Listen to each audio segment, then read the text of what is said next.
Hello friends, welcome to our Sayali fashion designer channel आणि मी आहे सायली. तर तुम्हा सर्वांचं आपल्या आजच्या नवीन अशा छानशा व्हिडिओमध्ये मी मनापासून खूप खूप स्वागत करते.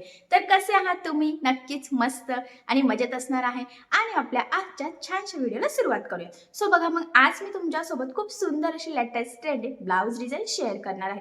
कारण बरेचसे कमेंट्स येत असतात की नवीन डिझाईन सांग, आणि त्याबरोबर मी टाकण्याचा प्रयत्नही करत असते. आणि आजची सुद्धा डिझाईन खूप सुंदर युनिक आहे आणि नक्कीच ह्या डिझाईनमुळे आपल्या साडीला आणि ब्लाऊजला खूप सुंदर असं लुक येईल. कारण होतं काय की त्याच डिझाईन बघून आपल्याला सुद्धा कळत नाही की डिझाईन कशी बनवावी. त्याचबरोबर मी तुम्हाला या संपूर्ण डिझाईनची कटिंग आणि स्टिचिंग अतिशय सावकाश स्टेप बाय स्टेप आणि खूप काही महत्त्वाच्या टिप्स अँड ट्रिक्स सांगणार आहे, जेणेकरून तुम्हाला आपला आजचा हा व्हिडिओ बघून अशी छानशी ब्लाऊज डिझाईन बनवणं खूप सोपं जाईल. त्याचबरोबर खूप काही महत्त्वाच्या टिप्स सांगणार आहे फिनिशिंगसाठीच्या, तर त्या नक्की फॉलो करा. म्हणजे तुम्हाला ही डिझाईन फक्त बनवणंच नाही, तर ती प्रॉपर फिनिशिंग सहित कशी बनवावी तर हे देखील सहजच लक्षात येईल. ठीक आहे. सो चला मग आता वेळ न घालवता आपण आपल्या आजच्या छानशा व्हिडिओला सुरुवात करूयात. आणि हा व्हिडिओ तुम्ही स्किप न करता पूर्ण नक्की बघा, जेणेकरून तुम्हाला आपला आजचा हा व्हिडिओ बघून अशी छानशी ब्लाऊज डिझाईन बनवणं खूपच सोपी जाईल. ठीक आहे. तर हे बघा, इथे तुम्ही बघू शकतात की हा आहे ब्लाऊज पीस. त्यावर छान असं गोल्डन प्रिंट आहे. खरं तर ब्रॉकेट टाईप ब्लाऊज पीस कसा असतो तसाच आहे, पण याचं फॅब्रिक थोडं वेगळं आहे. मस्त असा शायनी सुद्धा ब्लाऊज पीस आहे. आणि याचा जो काही बॅक पार्ट आहे तर अस्तर आणि मेन फॅब्रिक असं दोन्हीचं आपण इथे ऑलरेडी कटिंग करून घेतलेलं आहे. आणि हा आहे बोटनेक ब्लाऊज. तर सगळ्यात आधी मी तुम्हाला या बॅक पार्टचं मेजरमेंट कसं आहे ते सांगते, म्हणजे तुम्हाला तुमच्या मापानुसार या डिझाईनसाठी कशा पद्धतीने कटिंग स्टिचिंग करावी तर हे सहजच लक्षात यावं यासाठी. सो बघा, मग हा जो काही बॅक पार्ट आहे म्हणजे जो काही ब्लाऊज आहे तर त्या ब्लाऊजची जी काही उंची आहे तर ती आहे इथे 13 इंच आणि 1 इंच मार्जिन, असं टोटल आपण इथे 14 इंचाला मार्किंग करून घेतलं. त्याचबरोबर मी म्हटल्याप्रमाणे हा आहे बोटनेक ब्लाऊज. तर बोटनेक ब्लाऊजला पूर्ण शोल्डर लागतं, तर पूर्ण शोल्डरचं निम्म 7 इंचाची मार्किंग केली आणि 4 इंच गळारुंदीची मार्किंग सुद्धा मी इथे करून घेतलेली आहे. त्यानंतर इथून आपण मुंडा घेतलेला आहे 7 इंच, एकला मार्किंग करून बॅक साईडच्या मुंड्याचा शेप सुद्धा दिलेला आहे.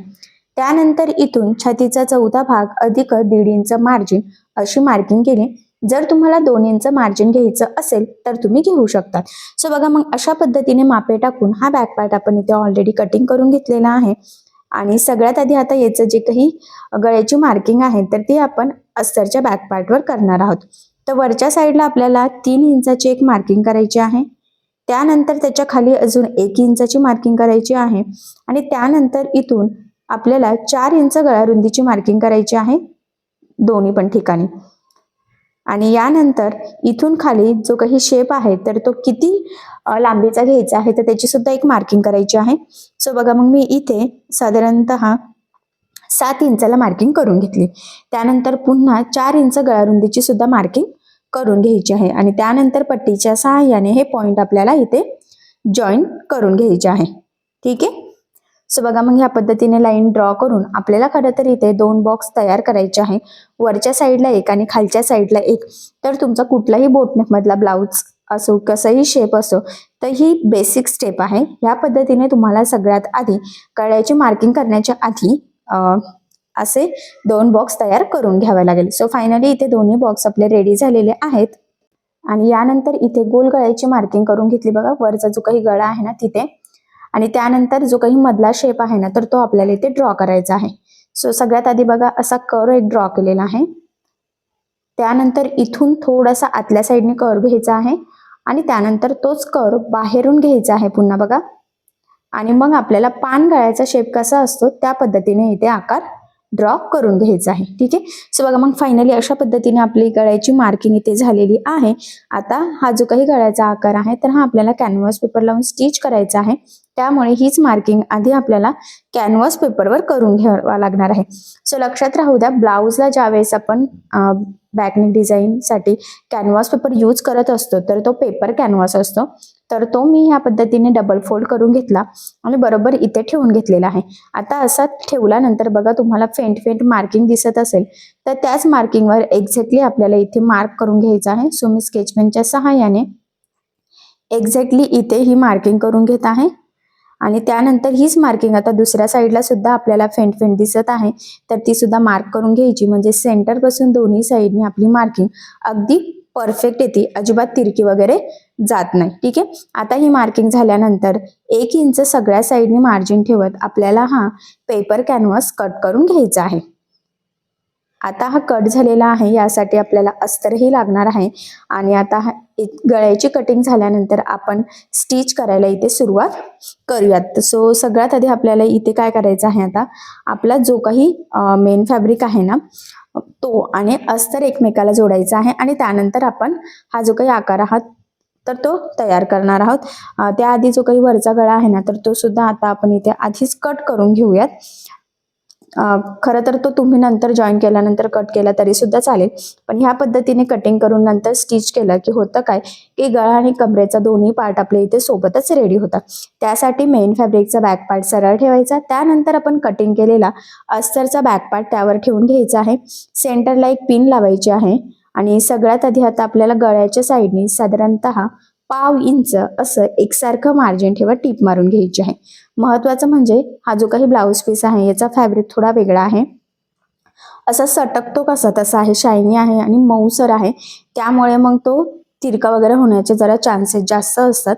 सो अगदी सावकाश आणि काळजीपूर्वक आपल्याला इथे ही टीप मारून घ्यायची आहे आणि टीपला एकसारखं मार्जिन राहील याची काळजी घ्यायची. त्यानंतर लगेचच कमरेच्या साईडला साधारणतः अर्धा इंच एवढं मार्जिन पकडत इथे टीप मारून घ्यायची. या स्टेपने काय होतं की गळा आणि कमरेचा पार्ट दोन्हीही आपलं सोबतच फिनिशिंग सहित रेडी होतं आणि आपल्याला इथे कुठेही गळापट्टी किंवा कमरपट्टी लावण्याची गरज देखील पडत नाही. आणि कमरेच्या साईडचं जे काही ब्लाऊज पीसचा एक्स्ट्राचा कपडा होता तर तो आपण कटिंग करून घेतलेला आहे.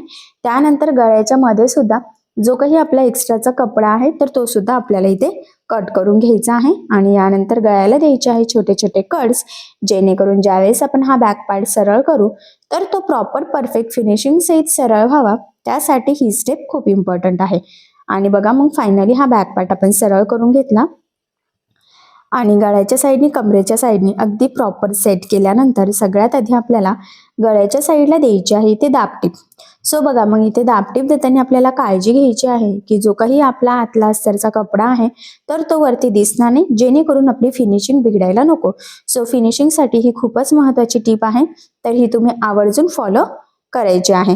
त्यानंतर आता लगेचच आपण कमरेच्या साईडला सुद्धा इथे दाबटीप देऊन घेऊयात आणि इथे सुद्धा अस्तरचा आतला कपडा वरती दिसणार नाही याची आपल्याला काळजी घ्यायचीच आहे. आणि फिनिशिंगसाठी खरं तर ही खूपच महत्वाची ट्रिक आहे, तर ही तुम्ही सुद्धा आवर्जून फॉलो करायची. आणि फायनली इथे तुमच्या लक्षात येईल की फिनिशिंग खूप सुंदर आलेली आहे. त्याचबरोबर गळा आणि कमरेचा पार्ट सुद्धा दोन्ही सोबतच रेडी झालं, गळापट्टी कमरपट्टी लावण्याची गरज सुद्धा नाही. आता यानंतर ह्या पद्धतीने अस्तर मेन फॅब्रिक एकमेकाला जोडून घ्यायचं. महत्वाचं म्हणजे जोडताना जेवढं शक्य आहे तेवढं कमीत कमी मार्जिन पकडायचं. त्याचबरोबर जोडताना कुठे गोळा होणार नाही, तिरकं जाणार नाही, फुगा येणार नाही, या गोष्टींची सुद्धा काळजी घ्यायची. जोडून झाल्यानंतर जे काही एक्स्ट्राचं मेन फॅब्रिक म्हणजेच ब्लाऊज पीसचा एक्स्ट्राचा कपडा आहे तर तो कट करून परफेक्ट मापाचा बॅक पार्ट इथे आपल्याला रेडी करून घ्यायचा आहे पुढची डिझाईन बनवण्याच्या आधीच. कारण तुम्हाला सगळ्यांनाच माहित आहे अस्तरवर आपण परफेक्ट कटिंग करत असतो, पण ब्लाऊज पीसचा कपडा आपण थोडंसं एक्स्ट्राचं मार्जिन ठेवून कटिंग करतो, जेणेकरून स्टिचिंग करणं आपल्याला इझी जावं यासाठी. सो बघा मग फायनली आपला इथे बॅक पार्ट रेडी झालेला आहे आणि आपण जो काही शेप कॅनव्हास पेपरवर रेडी केला होता तो आता स्टिच करायचा आहे. सो त्यासाठी काय करायचं आहे, आता हा जो काही कॅनव्हास पेपर आहे त्यासाठी आपल्याला लागणार आहे अस्तर.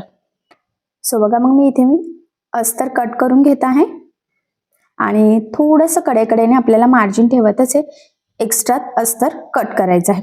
त्यानंतर आता पहिली स्टेप आहे ती म्हणजे आपल्याला इथे जे काही कॅनव्हास पेपर आहे तर तो अस्तरला जॉईन करून घ्यायचा आहे. त्यासाठी बघा अस्तर ठेवलं, त्यानंतर त्यावर कॅनव्हास पेपर ठेवला आणि कडेकडेने सिंपल टीप मारून आपल्याला आधी जॉईन करून घ्यायचं आहे. टीप मारताना जेवढं शक्य आहे तेवढं कडेने टीप मारली तरी सुद्धा चालणार आहे, फक्त ते तिरकं वगैरे जाणार नाही याची आपल्याला काळजी घ्यायची आहे. आणि फायनली टीप मारून झालेली आहे. यानंतर कडेकडेचं जे काही अस्तर आहे तर ते थोडंसं किंचितचं कट करून घ्यायचं आहे आपल्याला आणि त्यानंतर मग याला आपल्याला छोटे छोटे कट सुद्धा मारायचे आहेत.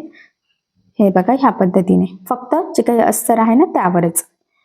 आता कट्स मारून झाल्यानंतर ह्या पद्धतीने अस्तर फोल्ड करत आपल्याला इथे सिंपल अशी टीप मारून घ्यायची आहे. याचाच अर्थ काय की आपल्याला कॅनव्हास पेपर अस्तरमध्ये सगळ्या साईडने पॅक करून घ्यायचा आहे, जेणेकरून ब्लाऊज कितीही धुतला कितीही यूज झाला तरी सुद्धा आपला कॅनव्हास पेपर खराब व्हायला नको, म्हणजेच आपला गळा आणि ब्लाऊज सुद्धा नक्कीच खराब होणार नाही.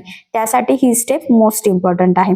आणि खरं तर ना हा जो काही कॅनव्हास पेपर आहे तर हा आतून सुद्धा आपण स्टिच करू शकतो, तर ते सुद्धा मी बरेचसे व्हिडिओमध्ये तुम्हाला दाखवलेलं आहे. कारण की ना कॅनव्हास पेपर लावून गळा बनवण्याच्या खरं तर 2 पद्धती आहे. सो एक पद्धत मी आधी बऱ्याचदा शेअर केलेली आहे आणि ही आहे दुसरी पद्धत. सो दोन्ही पद्धती बघून तुम्हाला जी इझी वाटेल त्या पद्धतीने तुम्ही कॅनव्हास पेपर लावून गळा रेडी करू शकतात. सो इथे सगळ्यात आधी मी सेंटरला एक मार्किंग करून घेते. ठीक आहे, आता ही मार्किंग झाल्यानंतर त्याचा सेंटर आणि ह्या कॅनव्हास पेपरचा सेंटर मॅच करून सगळ्यात आधी मध्यभागी एक टीप मारायची. या स्टेपने काय होतं की आपला गळ्याचा आकार सेंटर पासून दोन्ही साईडला सेम येतो, तिरका वर खाली असं होण्याचे चान्सेस राहत नाही. त्यानंतर जी काही मार्किंग केलेली आहे एक्झॅक्टली त्यावरच आपल्याला टीप मारून घ्यायची आहे. लक्षात राहू द्या, स्केच पेनची जी काही तुम्हाला रेड कलरची मार्किंग दिसते बरोबर त्यावरच आपल्याला टीप मारायची आहे. कारण तुमची टीप थोडी जरी पुढे मागे झाली तरी सुद्धा तुमचा गळ्याचा आकार चेंज होऊ शकतो, बिघडू शकतो, आपल्याला जसा हवा आहे तसा येणार नाही. सो त्यामुळे ही टीप मारताना अगदी सावकाश काळजीपूर्वक आपल्याला इथे टीप मारून घ्यायची आहे.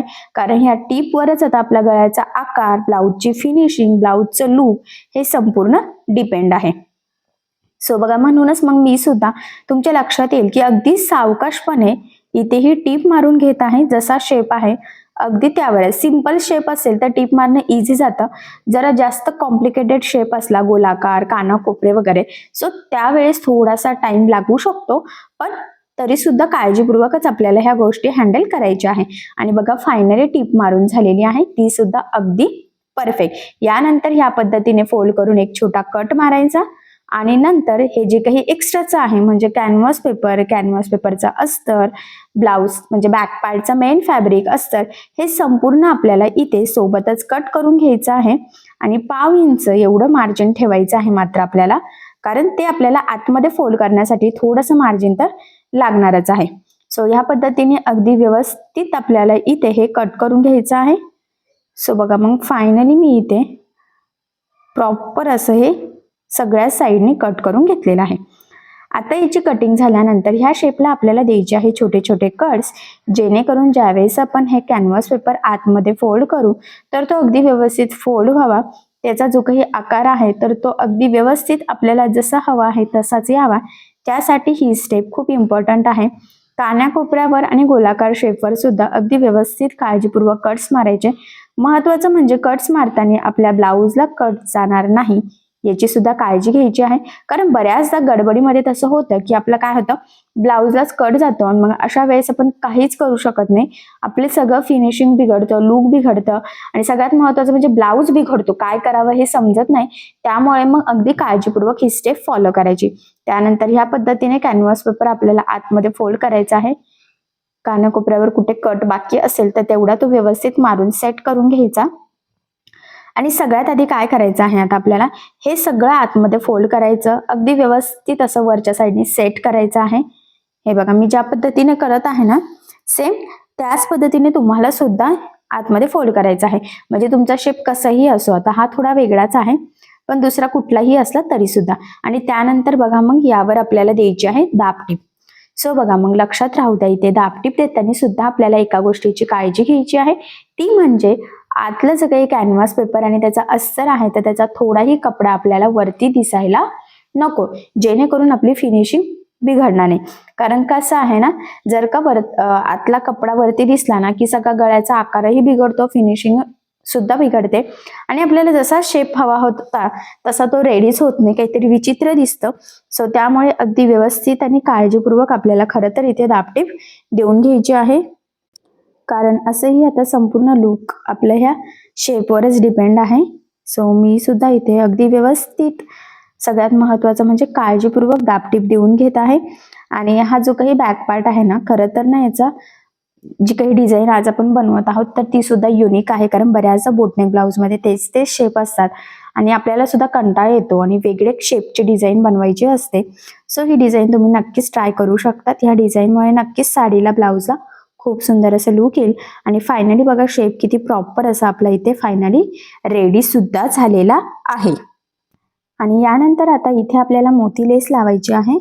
मोती लेसमुळे आपली ही डिझाईन खरं तर अजूनच छान अशी उठून दिसणार आहे. पण मोती लेस लावण्यासाठी आपल्याला इथे लागणार आहे सिंगल फूट. सो बघा मग मी ते सिंगल फूट लावून घेतलेलं आहे, कारण रेग्युलर फूटवर जर का आपण ही लेस लावली तर ते मोती फुटतात आणि आपल्याला जसं हवं आहे तसं प्रॉपर फिनिशिंग सहित ही मोती लेस लावता येत नाही.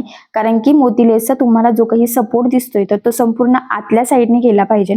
फक्त जे मोती म्हणजे जे काही मनी मनी दिसतंय तर तेच फक्त वरच्या साईडने दिसले पाहिजे, तरच डिझाईनला लुक येतं आणि ते मोती लेस लावण्याचा काहीतरी फायदा सुद्धा होतो. त्यानंतर महत्वाचं म्हणजे बघा इथपर्यंत आपण लावल्यावरती लेस कट करायची आणि इथून खाली कंटिन्यू आपल्याला पुन्हा दुसरी लावायची आहे. कारण की याला भरपूर सारे मोती असतात आणि जिथे आपली शिलाई जाणार आहेत तिथले मोती सुद्धा काढायचे, नाही तर बऱ्याचदा सुईमध्ये अटकून सुई तुटू शकते, मशीन खराब होऊ शकते आणि आपले कामं सुद्धा वाढू शकतात. सो तसं होऊ देऊ नका. आणि महत्वाचा पॉईंट म्हणजे ही लेस फोल्ड होत नाही. जशी आपण लेस कशी फोल्ड करतो तर त्याचा काही प्रॉब्लेम येत नाही, पण ही फोल्ड करायला गेलं की मनी मध्ये येतात आणि त्यामुळे आपण त्यावर शिलाई टाकू शकत नाही. म्हणूनच जिथे जिथे शक्य आहे तिथे तिथे ही लेस आपल्याला कट करून परत कंटिन्यू लावायची असते. आता इथे सुद्धा सेंटरला बघा मी कट करून घेतलेली आहे. जिथे शिलाई येणार तिथले मनी सुद्धा काढून घेतले आणि पुन्हा कंटिन्यू त्याला दुसरी लेस लावायला सुरुवात करायची आहे. म्हणजे ती कट करूनच लावावी लागतात, आपण कंटिन्यू ती फोल्ड करून लावू शकत नाही. जशी आपण सिंपल रेग्युलर लेस लावत असतो तसं इथे होऊ शकत नाही. ठीक आहे. आणि बघा मग सेंटर पासून कंटिन्यू मी परत इथे ही लेस लावायला सुरुवात केलेली आहे. ती सुद्धा अगदी व्यवस्थित सावकाश आणि फिनिशिंग सुद्धा खूप मस्त येत आहे. म्हणजे तुमच्या लक्षात येईल फक्त मोती आपल्याला इथे वरती दिसत आहे, तसं मी लास्टला तुम्हाला जवळून लुक दाखवेलच, जेणेकरून तुम्हाला सुद्धा लक्षात येईल की किती प्रॉपर असं परफेक्ट फिनिशिंग सहित खरं तर आपण इथे ही लेस लावलेली आहे. आणि मोती किती छान एकसारखे दिसत सुद्धा आहे. आणि इथे सुद्धा जिथे टीप येईल तिथले मनी मी काढून टाकलेले आहे. ठीक आहे. सो बघा मग अशा पद्धतीने फायनली आपण इथल्या मधल्या शेपला अगदी प्रॉपर परफेक्ट फिनिशिंग सहित ही मोती लेस लावून घेतलेली आहे. आता हीच मोती लेस आपल्याला वरच्या गळ्याला सुद्धा लावायची आहे. तुम्हाला नसेल लावायची तर तरी सुद्धा चालेल, काही प्रॉब्लेम नाहीये. पण मी इथे लावून घेते आणि पुन्हा सांगते मी इथे सिंगल फूट यूज केलेला आहे. सो तुम्ही सुद्धा आठवणीने ज्यावेळेस तुम्ही एखादी रेडीमेड पाइपिंग लावताय किंवा ह्या पद्धतीची लेस आहे किंवा एखादी हँगिंगची लेस आहे तर अशा वेळेस सिंगल फूटच यूज करायचा आहे. ठीक आहे. आणि बघा मग वरच्या गळ्याला सुद्धा मी अगदी व्यवस्थित आणि खरं तर काळजीपूर्वक इथे ही मोती लेस लावून घेत आहे. ठीक आहे. सो बघा मग फायनली आता आपल्या ह्या गळ्याला सुद्धा इथे ही लेस लावून झालेली आहे. आणि खरं तर ना मोती लेसमुळे आपली ही डिझाईन अजूनच छान उठून दिसणार आहे आणि थोडीशी युनिक सुद्धा नक्कीच दिसणार आहे. आता इथे बॅक साईडला आपल्याला टक्स टाकून घ्यायचे आहेत, तर ते टाकून घेऊयात आपण. सगळ्यात महत्वाचं म्हणजे आता टक्स टाकताना आपल्याला इथे सेंटर पासून 5 इंचाला एक मार्किंग करून घ्यायची आहे. त्यानंतर 4 इंच उभी मार्किंग करायची आहे. सेम त्याच पद्धतीने दुसऱ्या साईडला सुद्धा आपण मार्किंग करून घेतली. आता जी मार्किंग केलेली आहे एक्झॅक्टली त्यावरच आपल्याला इथे टक्स टाकायचा आहे. तर लक्षात राहू द्या टक्स टाकताना आता आपल्याला इथे सुरुवातीला डबल टिप देऊन लॉक करायचा आहे. त्याआधी मी सिंगल फूट काढून आपला रेग्युलर फूट लावलेला आहे, कारण की सिंगल फूटवर रेग्युलर शिलाई व्यवस्थित येत नसते. ठीक आहे. आणि मी म्हटल्याप्रमाणे आता इथे सुरुवातीला डबल टिप देऊन आपल्याला अगदी व्यवस्थित लॉक करायचं आणि मग कंटिन्यू हा टक्स इथे टाकायचा आहे. म्हणजे जी मार्किंग केलेली आहे एक्झॅक्टली त्यावरच तिरका टक्स आपल्याला टाकायचा आहे. ठीक आहे. सेम ह्याच पद्धतीने आता दुसऱ्या साईडला सुद्धा आपण इथे टक्स टाकून घेऊयात. आणि सगळ्यात महत्वाचं म्हणजे परफेक्ट टक्स टाकणं खूप गरजेचं आहे, कारण टक्स जर परफेक्ट असेल तर ब्लाऊज ना खरं तर बॅक साईडला खूप सुंदर फिटिंग आणि फिनिशिंग सहित बसतो. नाहीतर मग तो वरती तरंगला जातो, काहीतरी विचित्र दिसतो. सो तसं होऊ नये त्यासाठी अगदी व्यवस्थित आणि काळजीपूर्वक आपल्याला इथे आठवणीने टक्स टाकून घ्यायचे आहे. ठीक आहे. फायनली दोन्ही साईडने टक्स टाकून झालेले आहे आणि खरं तर आपला हा बॅक पार्ट इथे रेडी झालेला आहे. सो मी तुम्हाला याचं थोडंसं जवळून लुक दाखवते, म्हणजे तुम्हाला समजेल की आपली ही डिझाईन कशी रेडी झालेली आहे ती. ठीक आहे. सो बघा मग फायनली बोटनेक मध्ये आज आपण खूप छान ट्रेंडिंग न्यू लुक मधली ही ब्लाउज डिझाईन बनवून घेतलेली आहे. खरं तर ही जी काही डिझाईन आहे तर मला तरी वाटत नाही तुम्ही अशी डिझाईन याआधी कधी बघितलेली असेल आणि नक्कीच या छानशा डिझाईनमुळे आपल्या साडीला आणि ब्लाऊजला खूप सुंदर असं लुक येईल. तशी छानशी ट्रेंडिंग बोटनेक ब्लाऊज डिझाईन तुम्ही नक्की ट्राय करून बघा. ॲक्च्युली सध्या बोटनेक ब्लाऊजचं खूप ट्रेंड चालू आहे आणि अशा वेळेस मग तेच तेच शेप बनवून आपल्याला कंटाळा येतो. बोटनेकमध्ये वेगळी नवीन डिझाईन बनवायची असते आणि कशी बनवावी हे सुचत नाही. तर ही डिझाईन नक्की ट्राय करा. एवढंच नाही तर या छानशा नवीन डिझाईनची आयडिया तुम्ही तुमच्या कस्टमरला सुद्धा नक्कीच देऊ शकतात. I hope so he design तुम्हाला आणि तुमच्या कस्टमरला नक्कीच आवडेल. त्याचबरोबर सगळ्यात महत्त्वाचं म्हणजे या ब्लाऊज डिझाईनची संपूर्ण कटिंग स्टिचिंग करताना मी तुमच्यासोबत खूप काही महत्त्वाच्या फिनिशिंगच्या टिप्स अँड ट्रिक्स शेअर केलेल्या आहेत. तर त्या फॉलो करून जर का तुम्ही ही बॅकनेक डिझाईन बनवली तर नक्कीच तुम्हाला तुमचा ब्लाऊज परफेक्ट फिटिंग आणि फिनिशिंग सहित रेडी करता येईल. ठीक आहे. सो ह्या पद्धतीने स्टिच करून बघा. नक्कीच छान असा ब्लाऊज तयार होईल. आणि जर काही प्रॉब्लेम येत असेल तर मला कमेंट करून नक्कीच कळवा. मी तुमच्या प्रश्नाचे उत्तर देण्याचा नक्कीच प्रयत्न करेन. ठीक आहे. तर बघा मग फायनली आज मी तुम्हाला जे काही शिकवलेलं आहे आय होप सो ते तुम्हाला लक्षात आलेलं असेल. तसंही मी तुम्हाला अतिशय सावकाश स्टेप बाय स्टेप आणि खूप काही महत्त्वाच्या फिनिशिंगच्या टिप्स अँड ट्रिक्सही सांगितलेलं आहे, जेणेकरून तुम्हाला आपला आजचा हा व्हिडिओ बघून डिझाईन बनवणंच नाही तर ती प्रॉपर फिनिशिंग सहित कशी बनवावी तर हे देखील सहजच लक्षात यावं यासाठी. त्याचबरोबर मी तुम्हाला अगदी सोप्या पद्धतीने सुद्धा सांगितलेलं आहे, जेणेकरून जरी बायचान्स तुम्ही कुणी नवीन शिकत असेल तरी सुद्धा तुम्हाला आपला आजचा हा व्हिडिओ बघून अशी ट्रेंडिंग ब्लाऊज डिझाईन सहज बनवता येईल. ठीक आहे. सो चला मग असं नक्की ट्राय करून बघा आणि जर तुम्हाला यामध्ये काही प्रॉब्लेम येत असेल तर मला कमेंट करून नक्कीच कळवा. मी तुमच्या प्रश्नाचे उत्तर देण्याचा नक्कीच प्रयत्न करेन. ठीक आहे. सो चला मग आता आपण आपला आजचा छानसा व्हिडिओ इथेच थांबूयात आणि तुम्हाला आपला आजचा व्हिडिओ कसा वाटला हे मला कमेंट करून नक्की कळवा. त्याचबरोबर आपला व्हिडिओ आवडला असेल व्हिडिओला लाईक करायला विसरू नका आणि असेच नवनवीन छानसे व्हिडिओज बघण्यासाठी आपल्या सायली फॅशन डिझायनर या चॅनलला लाईक करा, शेअर करा आणि सबस्क्राईब करायला विसरू नका. ठीक आहे. सो चला मग भेटूया पुन्हा नवीन अशा छानशा व्हिडिओमध्ये. तोपर्यंत टेक केअर, काळजी घ्या आणि आपला आजचा व्हिडिओ शेवटपर्यंत पूर्ण बघितल्याबद्दल thank you so much. Bye bye.